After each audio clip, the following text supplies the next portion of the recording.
विद्यार्थी मित्रों, हूँ तुलसी सर केमिस्ट्री विषय सारस्वत स्कूल राता में आप सबનું हार्दिक स्वागत करूँ છું। विद्यार्थी मित्रों, आज आप लेसन नंबर 11 स्टैंडर्ड 12 केमिस्ट्री विषय के अंदर एमसीक्यू पार्ट 3 विषय की बात करवानी है। तो पार्ट 1 और पार्ट 2 ની અંદર આપણે બેઝિકલી આલ્કોહોલ, ફિનોલ અને ઇથરનું વર્ગીકરણ શીખી ગયા, તેના આઈયુપીએસી નામકરણ શીખી ગયા અને ભૌતિક ગુણધર્મો વિશેની ચર્ચા કરી। આ પાઠની અંદર આજે આપણે આલ્કોહોલ, ફિનોલની એસિડિકતા વિશેની વાત કરવાની છે। બરાબર દોસ્તો? તો આ એસિડિકતા વિશેની વાત આપણે સમજવા માટે પહેલો પ્રશ્ન શરૂ કરીએ છીએ। પહેલો પ્રશ્ન છે, નીચેનામાંથી કયો આલ્કોહોલ વધુ એસિડિક છે? નીચેનામાંથી કયો આલ્કોહોલ વધુ એસિડિક છે? तो दोस्तों एसिडिकता માટે આપણને ચાર ઓપ્શન આપેલા છે: મિથેનોલ, ઇથેનોલ, આઇસોપ્રોપાઇલ આલ્કોહોલ અને તૃતીય બ્યુટાઇલ આલ્કોહોલ। તો ધ્યાન રાખજો દોસ્તો, આનો જવાબ કેવી રીતે વિચારવાનો છે તેની ટ્રીક તમને સમજાવું। મિથેનોલ એનું સૂત્ર આપણને ખ્યાલ છે CH3OH। તો આપણે આમ લખી શકીએ કાર્બન, ઓક્સિજન, હાઇડ્રોજન। ઓક્સિજન પાસે બે અબંધકારક ઇલેક્ટ્રોન યુગ્મ અને એની આગળ પાછળ 3 હાઇડ્રોજન। આ મિથેનોલનું બંધારણ છે। B option ethanol. તો ઇથેનોલ કોને કહેવાય? તો CH3CH2OH। તો આ કાર્બન પાસે બે હાઇડ્રોજન છે, આ ઓક્સિજન અને આ કાર્બન નો CH3। जब અહીંયા 3 હાઇડ્રોજન લખ્યા હતા એવી તેની પાસે બે હાઇડ્રોજન છે અને એક CH3। ઓપ્શન સી જે છે એનું બંધારણ જોઈએ આઇસોપ્રોપાઇલ આલ્કોહોલ। તેનું બંધારણ છે CH3 CH OH CH3। એને આપણે કેવી રીતે લખી શકીએ? તો કાર્બન, આ ઓક્સિજન, આ હાઇડ્રોજન, આ હાઇડ્રોજનને ઉપર બતાવી દો, આ ડાબી બાજુનું CH3 અને આ જમણી બાજુનું CH3 અને છેલ્લું ઓપ્શન છે આપણી પાસે ડી ઓપ્શન તૃતીય બ્યુટાઇલ આલ્કોહોલ। તો તૃતીય બ્યુટાઇલ આલ્કોહોલમાં કાર્બન, ઓક્સિજન, હાઇડ્રોજન, એની આગળ પાછળ કેટલી વાર CH3 છે દોસ્તો? 3 વખત CH3 છે। તો દોસ્તો અહીંયા કોમન વસ્તુ તમે જો, આ કાર્બન પાસે OH સમૂહ છે, એવી રીતે આ કાર્બન પાસે પણ OH છે, આ કાર્બન પાસે પણ OH છે અને આ કાર્બન પાસે પણ OH છે। પણ ફરક શું છે? કે 3 ને 3 હાઇડ્રોજન, આમાં એક CH3 બે હાઇડ્રોજન, આમાં બે CH3 એક હાઇડ્રોજન અને આમાં 3 CH3 એક પણ હાઇડ્રોજન નથી। તો આ રીતે એનું બંધારણ થયું। હવે આપણને પ્રશ્ન પૂછ્યો છે કે કયો આલ્કોહોલ વધુ એસિડિક છે? તો દોસ્તો 11મા ધોરણની અંદર આપણે મિથાઇલ સમૂહની કેટલી અસર આવે છે તેના વિશેની વાત કરી ગયા હતા। તો 3 અસર આવે। પહેલી આવે પ્લસ આઈ અસર, જેને કહેવાય ધન પ્રેરક અસર। પ્લસ આઈ અસર એટલે શું? તે લોકો ઇલેક્ટ્રોન યુગ્મ આપે। પ્લસ આઈ અસર એટલે શું? તે લોકો ઇલેક્ટ્રોન યુગ્મ આપે, જેને બીજા શબ્દમાં કહેવાય ઇલેક્ટ્રોન દાતા સમૂહ। ઇલેક્ટ્રોન યુગ્મ આપે કે જેમ કે તમે મને 100 રૂપિયા આપો તો મેં 100 સ્વીકારે તો તમે દાતા કહેવા અને હું મેળવનાર એટલે સ્વીકારનાર કહેવું। એના જેવી વાત કે CH3 સમૂહ ઇલેક્ટ્રોન યુગ્મ આપે, પ્લસ આઈ અસર। ત્યાર પછી આ CH3 ને બીજું હોય છે હાઇપર કોન્જુગેશન। આ એક CH3 ત્રણ રીતે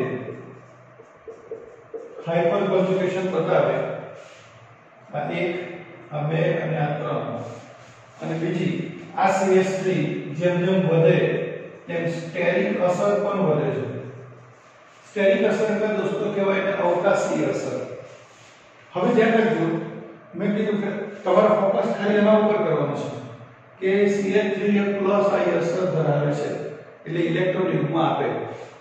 ધ્યાન રાખજો, આ OH ની અંદર ઓક્સિજન પાસે અબંધકારક ઇલેક્ટ્રોન યુગ્મની જોડ છે, માટે આપણે કહીશું ઓક્સિજન ઋણ વીજભારિત હશે અને હાઇડ્રોજન ધન વીજભારિત હશે। અને આ OH બંધ જે છે એ કેવો હશે? ધ્રુવીય સહસંયોજક બંધ. અને આ OH નું ઇલેક્ટ્રોન યુગ્મ ઓક્સિજન તરફ આકર્ષાયેલો હશે. હવે આમાં એક પણ CH3 નથી એટલે આની અંદર કોઈ પણ પ્રકારની પ્લસ આઈ અસર જોવા મળશે નહીં. આ CH3 CH2OH માં એક CH3 છે જે પોતાના ઇલેક્ટ્રોન યુગ્મ આપશે આ કાર્બન અને કાર્બન પરથી જશે ઓક્સિજન પર. એટલે કહેવાય કે અહીં આમાં બે ઇલેક્ટ્રોન યુગ્મ હતા, આમાં થઈ ગયા 3. આની અંદર બે CH3 છે એટલે આ પણ આપશે અને આ પણ આપશે.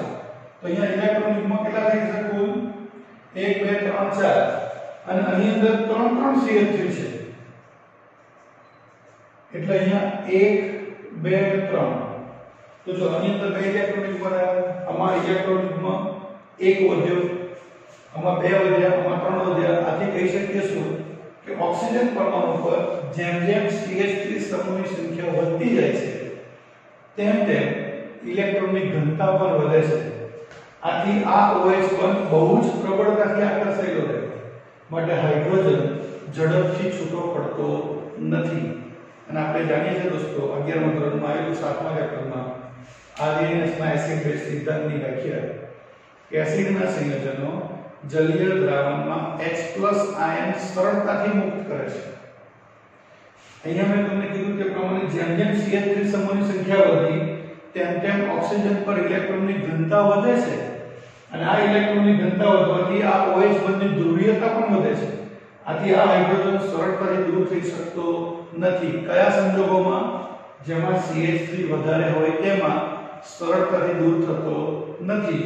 એનો મતલબ કે જેમાં CH3 ઓછા હશે તેમાં હાઇડ્રોજન સરળતાથી દૂર થશે અને સરળતાથી દૂર થશે તે પદાર્થ એસિડિક હશે. તો તમે મને જવાબ આપો વિદ્યાર્થી મિત્રો, તમારી પાસે A B C ને D આ 4 ઓપ્શન છે.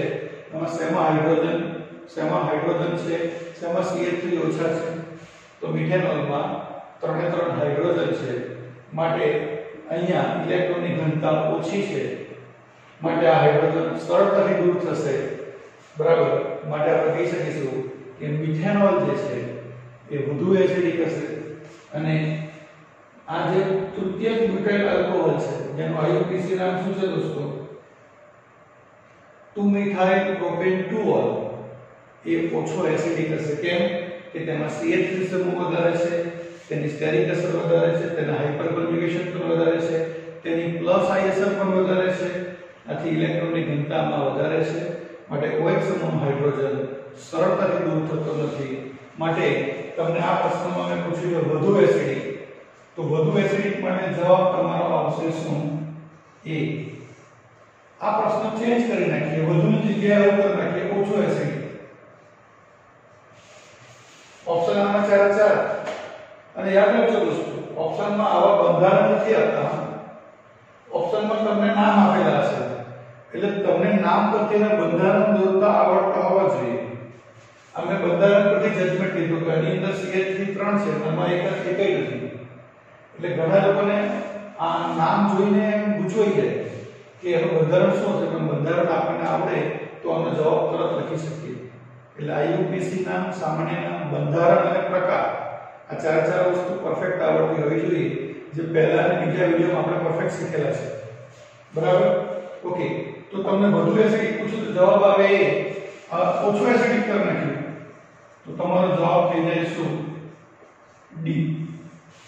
હવે દોસ્તો જે કોમ્પિટિશન સ્પર્ધાત્મક પરીક્ષા, આ જે પ્રશ્નોની વાત કરીએ સામાન્ય રીતે ગુજકેટ જેવી પરીક્ષામાં પૂછતા હોય છે, પણ નીટ JEE ની તમે જ્યારે વાત કરો તો આ પ્રશ્ન કયા સ્વરૂપમાં પૂછાય? તો તમને પૂછે કે આ 4 ઓપ્શન આપી દીધા હોય અને પૂછે આ પ્રશ્નને એવું કરી નાખે કે નીચે આપેલા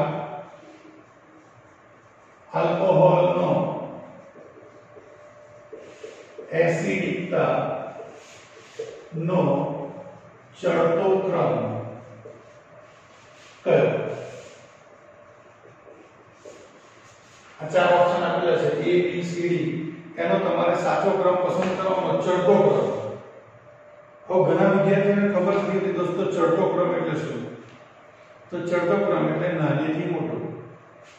ચડતો ક્રમ એટલે શું લખવાનું? નાનીથી મોટો. આમાં સૌથી નાનો કોણ છે? તો ચડતો ક્રમ લખવો હોય તો સૌથી નાનું પહેલા લખવાનું એટલે d. પછી સિમ્બોલ લખવાનો લેસ ધેન, પછી આવશે c, પછી less than b, less than a. આ થયો તમારો ચડતો ક્રમ. આ પ્રશ્ન આપણે ચેન્જ કરી નાખે અને પૂછે ઉતરતો ક્રમ. તો ઉતરતો ક્રમ પૂછે તો શું થઈ જાય? તો a greater than b greater than c greater than d. તો દોસ્તો તમને MCQ કયા સંદર્ભમાં પૂછાય દરેક વસ્તુ આપણે અહીંયા શીખી લીધી. જો તમને ઓપ્શનમાં સામાન્ય નામ આપેલા એના પરથી આપણે બંધારણ શીખ્યા. બંધારણ પરથી 11 નો કોન્સેપ્ટ શીખ્યા કે મિથાઇલ સમૂહની કઈ અસર હોય? પ્લસ I અસર. પ્લસ I અસર એટલે શું? ઇલેક્ટ્રોન યુગ્મ આપે. આ ઇલેક્ટ્રોન યુગ્મ આપે એટલે શું થાય? ઓક્સિજન પર ઇલેક્ટ્રોનની ઘનતા વધે અને જે લોકો ઇલેક્ટ્રોન યુગ્મ આપવાનો ગુણધર્મ ધરાવતા હોય, ધ્યાન રાખજો દોસ્તો, તે સંયોજનો ઓછા એસિડિક હોય. તો અહીંયા જેમ જેમ CH3 ની સંખ્યા વધતી જાય તેમ તેમ એસિડિકતામાં શું થાય? ઘટાડો. અને બેઝિકતામાં શું થાય? વધારો. તો વધુ એસિડિક પૂછે તો મિથેનોલ, ઓછું એસિડિક પૂછે તો તૃતીયક બુટાઇલ આલ્કોહોલ. સમજ પડી ગઈ? અને બીજા પ્રશ્નો તમને પૂછી શકે ચડતો ક્રમ અને ઉતરતો ક્રમ. Is it clear friends? Okay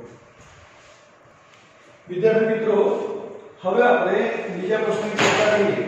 અને પ્રશ્ન નંબર 2 છે ફિનોલ એ આલ્કોહોલ કરતા વધુ એસિડિક છે, તે માટે નીચેનામાંની કયું વિધાન સાચું છે? તો દોસ્તો ધ્યાન રાખો કે આલ્કોહોલની અંદર આપણે કોઈ લિટમસ પેપર બોળીએ તો એની ઉપર કોઈ અસર થતી નથી. જ્યારે ફિનોલમાં બ્લુ લિટમસ પત્ર બોળો તો તે લાલ બની જાય છે. એટલે પહેલું વિધાન સાચું છે. પ્રયોગશાળામાં તમે જ્યારે જાઓ પ્રેક્ટિકલ કરવા માટે તો ફિનોલ તમને આખું થાવ પ્રેક્ટિકલ કરવાનું, ફિનોલના દ્રાવણમાં બ્લુ લિટમસ પત્ર બોળશો તો લાલ બની જશે. ત્યાર પછી ફિનોલનું તટસ્થીકરણ NaOH વડે પણ થાય છે. દોસ્તો સમીકરણ યાદ રાખજો. આ જે ફિનોલ છે બેન્ઝીન પર હોય છે, એની જો NaOH વડે પ્રક્રિયા થાય, તમે ભણી ગયા ડાઉ પદ્ધતિ, તો શું થશે? આ H અને OH ભેગા થઈને થઈ જશે -H2O અને મળશે બેન્ઝીન ઉપર ONA, જેને કહેવામાં આવે છે સોડિયમ ફિનોક્સાઇડ. જેને કહેવામાં આવે છે સોડિયમ ફિનોક્સાઇડ. અને ત્રીજું કીધું છે તે આલ્કોહોલ કરતા વધુ સસ્પેન્શન બંધારણ ધરાવે છે. તો આપણે ત્રીજા ઓપ્શન તરફ જઈએ. આલ્કોહોલનું સૂત્ર થાય દોસ્તો ROH. એની જ્યારે હું પાણી સાથે પ્રક્રિયા કરીશ તો H અહીંથી નીકળી જશે, મળશે RO. આ ઓક્સિજનની વિદ્યુતઋણતા વધારે છે માટે આ ઇલેક્ટ્રોન યુગ્મને પોતાની તરફ લઈ લેશે. અહીંયા બનશે માઈનસ ડેલ્ટા વત્તા થશે H3O+. અને કહેવામાં આવે છે આલ્કોક્સાઇડ આયન. અને કહેવામાં આવે કયો આયન? દોસ્તો આલ્કોક્સાઇડ. અને એ જ રીતે આ જે ફિનોલ છે એની H2O સાથે જો પ્રક્રિયા કરવામાં આવે તો આ H અહીંથી નીકળી જશે, મળશે શું? બેન્ઝીન પર આ માઈનસ વીજભાર અને અહીંયા વત્તા થશે H3O+. અને કહેવામાં આવશે ફિનોક્સાઇડ આયન. અને શું કહેવામાં આવશે દોસ્તો? Phenoxide ion. હવે ધ્યાન રાખજો, આ આલ્કોક્સાઇડ આયન કોઈ પણ પ્રકારના સસ્પેન્શન બંધારણ ધરાવતો નથી, પણ ફિનોક્સાઇડ આયનના સસ્પેન્શન બંધારણ છે 5. હવે એટલુંમાં જવાબમાં તમે ડાયરેક્ટ ટિક કરી શકો કે આ બધી વસ્તુ સાચી છે એટલે જવાબ આવશે D. પણ આ સસ્પેન્શન બંધારણ કેવી રીતે આવે એ સમજવું બહુ જરૂરી છે. આ ફક્ત તમને થિયરીમાં પૂછાય તો પણ કામ લાગે દોસ્તો. બાકી અહીંયા ઓપ્શનમાં તમે D ઓપ્શન લખો જવાબ સાચો કે ભાઈ બ્લુ લિટમસ પત્ર લાલ બને એટલે એસિડિક નેચર. તટસ્થીકરણ NaOH વડે થાય માટે પણ એસિડિક કહેવાય, કારણ કે NaOH પોતે બેઝ છે. આપણે જાણીએ છીએ તટસ્થીકરણ હંમેશા વિરુદ્ધ પદાર્થનું થાય. એસિડ હોય તો બેઝનું તટસ્થીકરણ કરે અને બેઝ હોય તો એસિડનું કરે. અને આલ્કોહોલ કરતા તેના વધુ સસ્પેન્શન બંધારણ છે. તો સસ્પેન્શન બંધારણ કેવી રીતે આવે એ પણ તમને સમજાઈ દો દોસ્તો. તો ધ્યાન રાખજો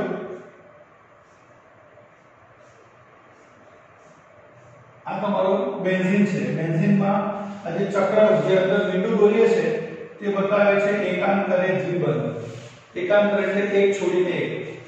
અને ઓક્સિજન જે છે તેની પાસે અહીંયા શું છે દોસ્તો? અબંધકારક ઇલેક્ટ્રોન યુગ્મની જોડ. ઓક્સિજન પાસે શું છે દોસ્તો? અહીંયા અબંધકારક ઇલેક્ટ્રોન યુગ્મની જોડ. અહીંયા શું થશે?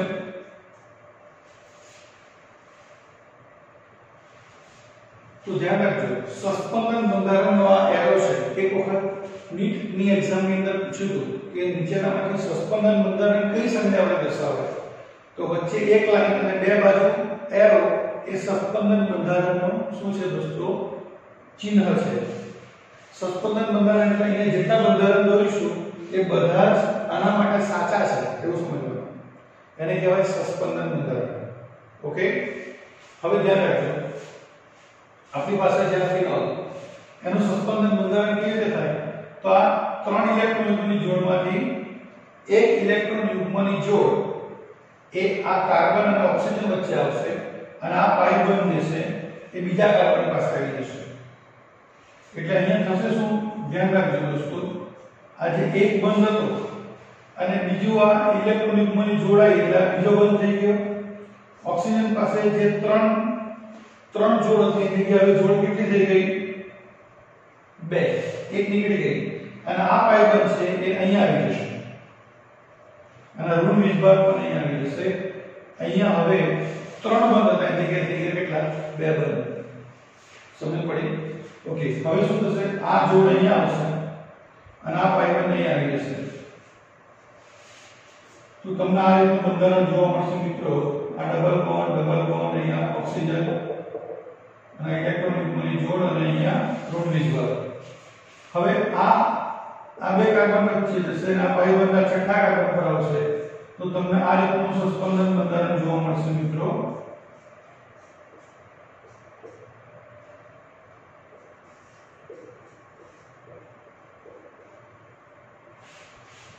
બરાબર. અને છેલ્લે શું થશે દોસ્તો? આ ઇલેક્ટ્રોન યુગ્મ આ બે વચ્ચે આવશે, પારી પાછો પાઈ બંધ જે છે ઓક્સિજન પાસે જતો રહેશે. તો તમને પોઝિશન આવી જોવા મળશે. હવે જો મિત્રો તમારી પાસે સૂક્ષ્મ દ્રષ્ટિ હોય તો તમે જોઈ શકો છો અહીંયા દ્વિબંધ કઈ જગ્યાએ છે? આમ અને આમ. જ્યારે આમાં જોશો તો આ દ્વિબંધની જગ્યાએ એક બંધ છે, એક બંધની જગ્યાએ છે એક દ્વિબંધ. તો આ બંને પણ શું કહેવાય? એકબીજાને કેવા બંધારણ કહેવાય? સસ્પેન્શન બંધારણ. તો કુલ કેટલા સસ્પેન્શન બંધારણ થયા? 5.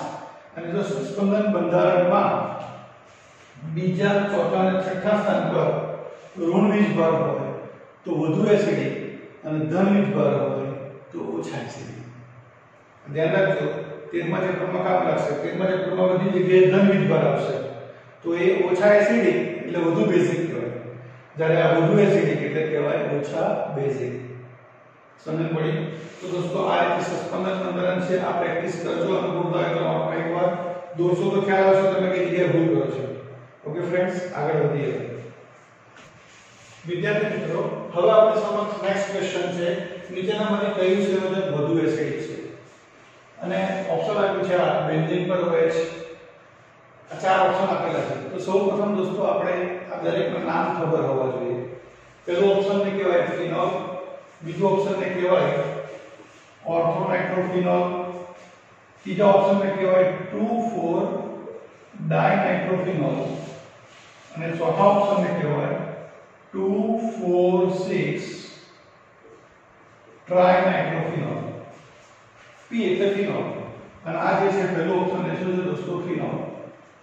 હવે તમને પૂછે વધુ એસિડિક કોણ ઓછું એસિડિક કોણ? બરાબર. તો તમારે જોવાનું કે ફિનોલની અંદર જે બીજા સંયોજન આપે છે તેમાં કયો ક્રિયાશીલ સમૂહ હાજર છે? તો અહીંયા NO2 ક્રિયાશીલ સમૂહ હાજર છે. હવે ધ્યાન રાખજો દોસ્તો, આ NO2 ક્રિયાશીલ સમૂહ જે છે તેને -I અસર છે. કઈ અસર? -I અસર. -I અસર એટલે કહેવાય ઇલેક્ટ્રોન આકર્ષક સમૂહ.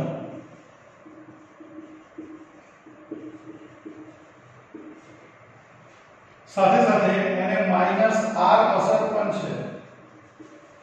હવે ધ્યાન રાખજો દોસ્તો માઈનસ આઈ અસર એટલે શું કહેવાય ઇલેક્ટ્રોન આકર્ષક સમૂહ જેમ કે તમે 100 રૂપિયા મને આપો તો હું લઉં તો મને માઈનસ આઈ અસર કહેવાય ને તમે આપો છો તો તમને પ્લસ આઈ અસર કહેવાય બરાબર માઈનસ આઈ અસર એટલે શું આર એટલે ઇંગ્લિશમાં કહેવાય રેઝોનન્સ જેમના આપણે આગળ ઉદાહરણ જોયા સસ્પંદન અસર એ પણ બે પ્રકારની હોય માઈનસ અસર અને પ્લસ અસર આગળના બંધારણમાં તમે જોયું ફિનોક્સાઇડ આયનમાં દરેકમાં ઋણ વીજભાર આગળ વધતો હતો એને માઈનસ આઈ અસર કહેવાય અને જો દરેકમાં ધન વીજભાર આગળ વધે તેને પ્લસ આર અસર કહેવાય ઇઝ ઇટ ક્લિયર ઓકે એનો તમને માઈનસ આઈ અસર છે બરાબર અને આ માઈનસ આઈ અસર સૌથી વધારે એનોડમાં જોવા મળે છે હવે આ એનોડ શું કરશે તો જોતા રહેજો અહીંયા આ ફિનોલ જે છે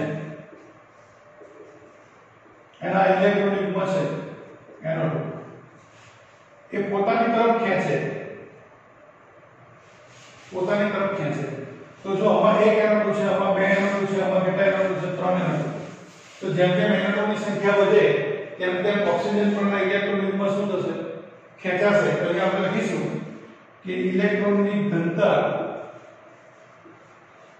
ઓક્સિજન પરમાણુ પર ઘટે અને ઇલેક્ટ્રોનની ઘનતા ઓક્સિજન પરમાણુ પર ઘટે માટે શું કહી શકીએ H સરળતાથી દૂર થાય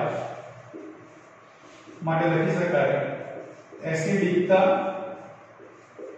વધે એસિડિકતા શું થાય વધે તો મેં પ્રશ્ન પૂછ્યો છે કે સૌથી વધુ એસિડિક કોણ તો તમે જોઈ શકો છો આમાં એનોડ છે હા કે ના નથી આમાં એનોડ કેટલા 1 આમાં કેટલા 2 આમાં કેટલા 3 બરાબર તો શું કહી શકીશું કે જેમ એનોડની સંખ્યા વધે તેમ એસિડિકતામાં શું થશે વધારો તો 2,4,6 ટ્રાઇનાઇટ્રોફિનોલ એ દોસ્તો એનું બીજું નામ છે પિક્રિક એસિડ બરાબર તો આપણે લખી શકીશું કે ડી ઓપ્શન જે છે પિક્રિક એસિડ એ વધુ એસિડિક છે તો હવે તમને દોસ્તો એમ પૂછે કે ઓછો એસિડિક કોણ તો તમારો સીધો જવાબ આવી જાય એ જે છે એ ઓછું એસિડિક અને તમને પછી પાછું પૂછે ચડતો ક્રમ એસિડિકતાનો ચડતો ક્રમ એટલે નાનેથી મોટો તો શું લખવાનું A less than B less than C less than D અને તમને પૂછે ઉતરતો ક્રમમાં શું આવે તો D greater than C greater than B greater than A આ ચડતો ક્રમ અને આ કયો ક્રમ દોસ્તો ઉતરતો ક્રમ તો એક જ પ્રશ્ન તમને ચાર અલગ અલગ સ્વરૂપે પૂછાઈ શકે છે સમજ પડી આમાં ખાસ અગત્યનું શું છે એનોડ ની હાજરી કઈ અસર છે માઈનસ આઈ અસર એટલે ઇલેક્ટ્રોન આકર્ષક એને કહેવાય ઇંગ્લિશમાં આવું કહેવાય EWG ઇલેક્ટ્રોન વિડ્રોઈંગ ગ્રુપ પોતે ખેંચી લે ઇલેક્ટ્રોન આ ઓક્સિજન પાસે ઇલેક્ટ્રોન લઈ લીધા સમજ પડી ઓકે દોસ્તો યસ હવે આગળ વધીશું વિદ્યાર્થી મિત્રો હવે ચોથો પ્રશ્ન છે નીચેનામાંથી કયું સંયોજન એસિડિક છે આનું નામ છે ફિનોલ આનું નામ શું થશે ઓર્થોનાઇટ્રોફિનોલ આનું નામ થશે પેરાનાઇટ્રોફિનોલ આનું નામ થશે મેટા નાઇટ્રોફિનોલ જો આગળના પ્રશ્નમાં ફરક શું છે આગળના પ્રશ્નમાં અહીંથી બે એનોડ થઈ ગયા બે આમાં થઈ ગયા 3 જ્યારે આ પ્રશ્નમાં અહીંયા શું છે તો દરેક આ ત્રણમાં એનોડ છે એક જ તો તમારે મને નક્કી કરવાનું છે પહેલા તમને હમણાં આગળના પ્રશ્નમાં લખી કે એનોડ ની કઈ અસર હતી માઈનસ આઈ અસર અને બીજી હતી માઈનસ આર અસર હવે આપણે પણ માઈનસ આઈ અને માઈનસ આર અસર પેરા સ્થાન પર વધુ હોય પેરા સ્થાન પર વધુ હોય એના પછી આ નંબર 1 પેરા સ્થાન પર વધુ નંબર 2 શું ઓર્થો સ્થાન પર ઓછી હોય અને નંબર 3 મેટા સ્થાન પર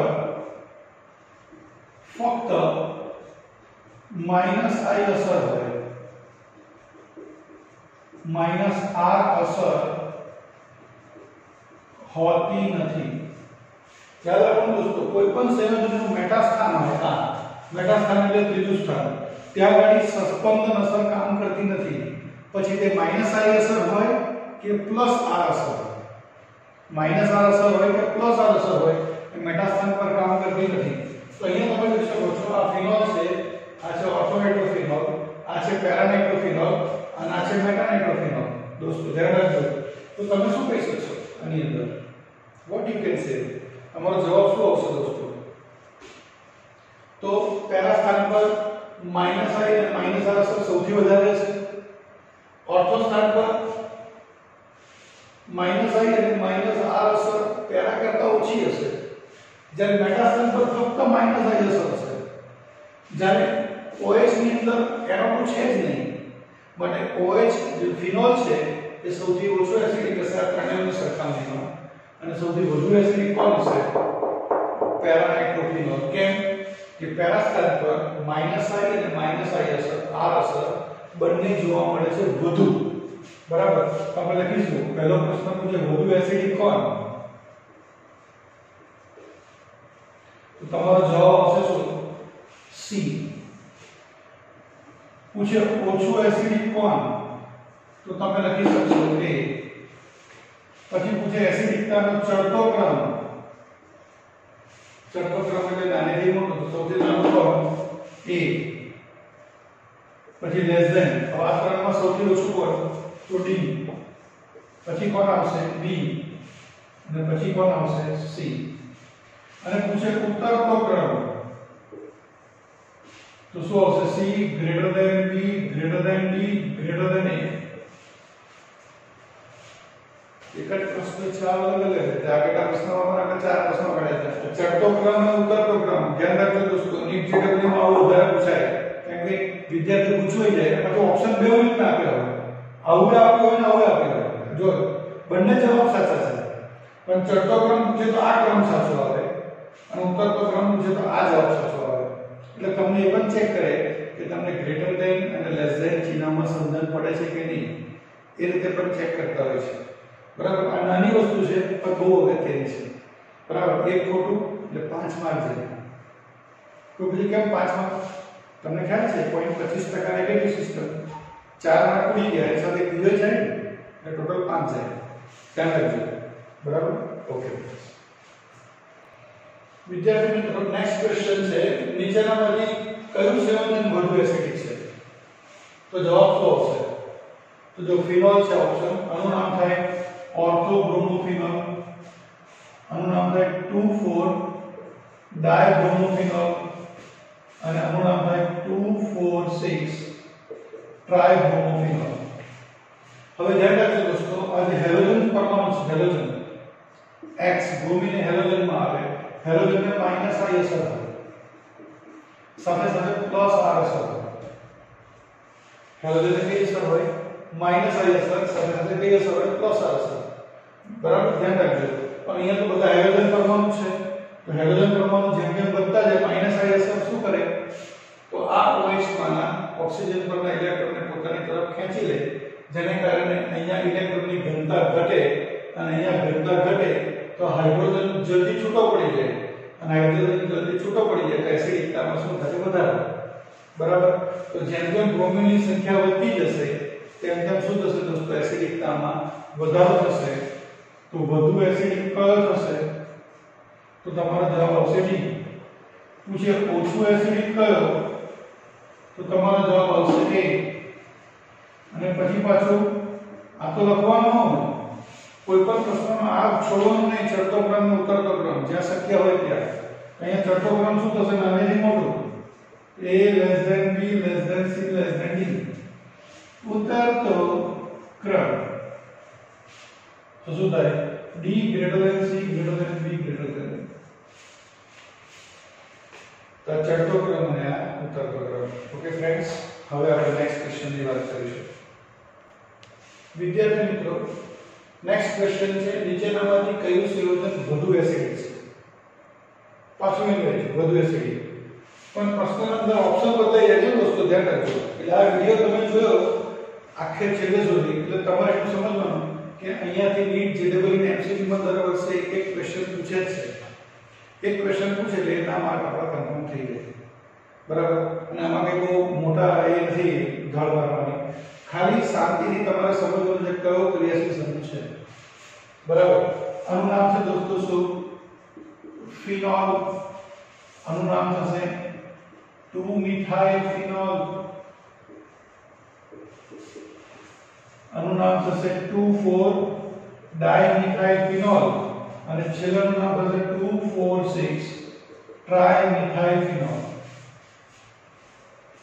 હવે દોસ્તો આગળ ભણી ગયા તે પ્રમાણે આ જે CH3 છે તેને પ્લસ ISR છે. આ પ્લસ ISR શું કરશે? તો ઇલેક્ટ્રોનની ઘનતા ઓક્સિજન પરમાણુ ઉપર વધારશે, માટે હાઇડ્રોજન સરળતાથી દૂર થશે નહીં. અને હાઇડ્રોજન સરળતાથી દૂર નહીં થાય માટે શું કહેવાય? એસિડિકતા ઘટશે. એસિડિકતા શું થશે? ઘટશે. તો જો કેવી રીતે? તો આગળ મેં તમને બંધારણ દોર્યું તો એવું આપણે અહીંયા ટ્રાય કરી દોરવાનું દોસ્તો. આ બેન્ઝીન છે, આ ઓક્સિજન છે અને હાઇડ્રોજન છે, આ CH3. હવે આગળ મેં જ્યારે NO2 વાળું સમજાયું હતું તો શું થયું હતું? આ ઇલેક્ટ્રોન યુગ્મ આમ આવેલા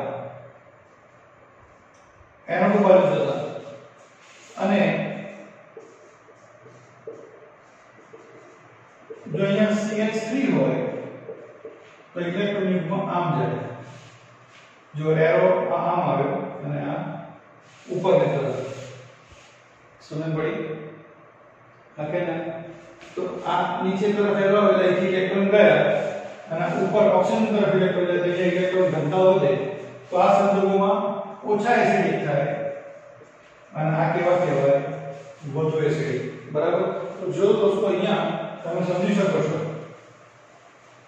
કે અહીંયા એક એક CH3 વધતો જાય છે. આમાં એક CH3 માં બે CH3 માં ત્રણ CH3. તો જેમાં CH3 ના હોય તે વધુ એસિડિક. તો અહીંયા તમારો જવાબ આવશે A કેવો થશે? તમારો વધુ એસિડિક. તો D ઓપ્શન છે એ કેવો થશે દોસ્તો? તમારો ઓછો એસિડિક. એનો ચડતો ક્રમ શું થશે? તો ચડતો ક્રમ એટલે નાનેથી મોટો. તો શું થશે? D C B A. અને છેલ્લે ઉત્તર ક્રમ. તો A greater than B greater than C greater than D. Clear? Okay friends. વિદ્યાર્થી મિત્રો, હવે આપણે સાતમા ક્વેશ્ચનની ચર્ચા કરી. નીચેનામાંથી કયું સંયોજન વધુ એસિડિક છે? પ્રશ્ન એનો એ ઓપ્શન પર દઈ ગયો. Phenol, 2 methyl phenol, 3 methyl phenol કે 4 મિથાઇલ ફિનોલ. ધ્યાન રાખજો દોસ્તો, ઘણીવાર આને આ રીતે સામાન્ય નામથી પણ પૂછે. ફિનોલ અને કહીશું ઓર્થોક્રેસોલ અને કહીશું મેટાક્રેસોલ અને કહીશું પેરાક્રેસોલ.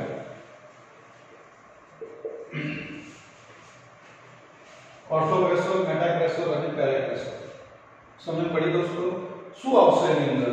પહેલા તો ફિનોલ, ઓર્થોક્રેસોલ, મેટાક્રેસોલ, પેરાક્રેસોલ તમે જોઈ શકો છો અહીંયા CH3 સમૂહ છે અને CH3 સમૂહને કઈ અસર છે? Plus ISR.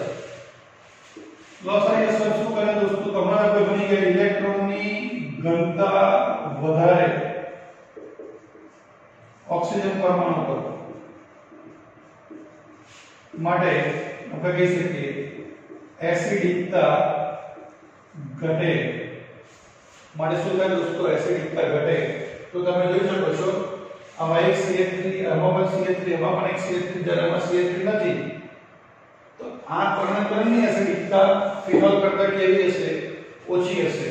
તો આપણે લખી શકીશું વધુ એસિડિક કોણ? તો તમારો જવાબ આવશે A. પણ હવે આ ત્રણમાં નક્કી કરવાનું છે કે ઓછા એસિડિક કોણ.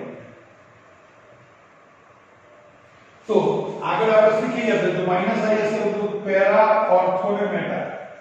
પણ +ISR ઉલટાઈ કરો તો meta greater than ortho greater than para. તો આ ત્રણની અંદર મેટા જે છે તે કેવું હશે દોસ્તો? વધુ એસિડિક હશે. એના પછી કોણ આવશે? ઓર્થો. સૌથી કોણ ઓછું એસિડિક કોણ હશે? પેરા. તો તમારો જવાબ આવશે ઓછું એસિડિક માં જવાબ શું આવશે? ડી જવાબ આવશે. બરાબર. પછી તમારે લખવાનું કયો ક્રમ? ચડતો ક્રમ. તો ચડતો ક્રમ એટલે નાનેથી મોટો. તો નાનું કયું છે? ડી. ડી મે પેરા વાળું પછી આવશે શું? ઓર્થો વાળું એટલે બી આવશે. પછી આવશે સી અને પછી આવશે એ. એ રીતે તમારે જોવાનો કયો ક્રમ? ઉત્તરતો ક્રમ. ઉત્તરતા ક્રમમાં શું થશે? તો હવે ઉલટાઈ કરો તો a greater than c greater than b greater than d. Okay દોસ્તો, સમજ પડી ગઈ? Yes sir. છેલ્લો ક્વેશ્ચન જોઈશું દોસ્તો. વિદ્યાર્થી મિત્રો, આ એમસીક્યુ પાર્ટ 3 નો છેલ્લો પ્રશ્ન છે. 8મો પ્રશ્ન નીચેનામાંથી કયું સંયોજન વધુ એસિડિક છે? ઓપ્શન છે આનું નામ છે ફિનોલ, આનું નામ છે 2 મિથાઇલ ફિનોલ, આનું નામ છે 2 બ્રોમોફિનોલ, આનું નામ છે 2 નાઇટ્રોફિનોલ. તો દોસ્તો તમારે ચેક કરવાનું છે વધુ એસિડિક કોણ હોય? તો જેમાં માઈનસ આઈ અસર હોય. તો પહેલા નક્કી કરો NO2 કઈ અસર? માઈનસ આઈ. બ્રોમિન કઈ અસર? માઈનસ આઈ. CH3 કઈ અસર? પ્લસ આઈ. જ્યારે આમાં કઈ છે નહીં એટલે તમે NO2 અને બ્રોમિન માટે કહી શકો કે આ બે સંયોજન વધુ એસિડિક હોય અને આ કેવા હોય દોસ્તો? ઓછા. એટલે જો ફિનોલની સરખામણી આ બે સાથે કરો તમે તો આ બંનેની એસિડિકતા ફિનોલ કરતા વધારે હશે. કેમ? કે બંનેને માઈનસ આઈ અસર છે. અને આ ફિનોલની સરખામણી તમે આની સાથે કરો CH3 વાળા સાથે તો આમાં ફિનોલ વધુ એસિડિક હશે અને આ ઓછું એસિડિક હશે. હવે તમારે જોવાનું કે NO2 ને બ્રોમિનમાં કોણ વધારે? તો જો NO2 ની અંદર આપણે આવું લખીશું તેને માઈનસ આઈ અને માઈનસ આર હશે. જ્યારે બ્રોમિનમાં શું લખીશું? માઈનસ આઈ અને પ્લસ આર હશે. આ સસ્પેન્શન અસર બદલાઈ ગઈ માટે NO2 જેમાં હાજર હોય તે વધુ એસિડિક હોય. બરાબર. તો વધુ એસિડિક કયો થશે? તમારો ડી ઓપ્શન 2 નાઇટ્રોફિનોલ. બરાબર. અથવા એને ઓર્થો નાઇટ્રોફિનોલ પણ કહેવાય. જ્યારે ઓછું એસિડિક કોણ થશે? આ ચારે ચારમાં ઓછું એસિડિક કોણ? તો તમારો જવાબ આવશે બી. અને પછી તમારે નક્કી કરવાનું ચડતો ક્રમ. તો ચડતો ક્રમ એટલે નાનેથી મોટો. તો સૌથી નાનો આવશે બી, પછી આવશે એ, પછી આવશે સી, પછી આવશે ડી. અને ઉતરતો ક્રમ તો D greater than C greater than A greater than B. Okay friends, હવે દોસ્તો છેલ્લી વાત કરી દઈએ જતા જતા. અમારો અનુભવ એવું કહે છે કે વિદ્યાર્થીઓને મોટા વિડીયો જોવાનું પસંદ નથી હોતું અને એમાં પાછા તો ભણવાના વિડીયો જે નિરસ લાગતા હોય. YouTube પર કોઈ ખાવાનું જમવાનું બનાવવાની વસ્તુ હોય અથવા કોઈ ડિસ્કવરીના વિડીયો તમે જોતા હો એમાં સમય ઘણો કાઢી નાખતા હો છો. પણ મિત્રો આ પણ એટલી જ અગત્યની વસ્તુ છે અને આ વારે વારે જોવાથી તરત યાદ રહી જશે અને જોયા પછી તમે મેમોરાઇઝ કરો કે સરે કેવી રીતે એને સમજાવ્યું હતું, એક્સપ્લેન કર્યું હતું. ઓકે ફ્રેન્ડ્સ, તો તે તમને બહુ જ હેલ્પફુલ થશે. આઈ હોપ કે તમને આ વિડીયો ગમ્યા હશે. મળતા રહેજો અને લખતા પણ રહેજો નોટમાં. Thank you very much.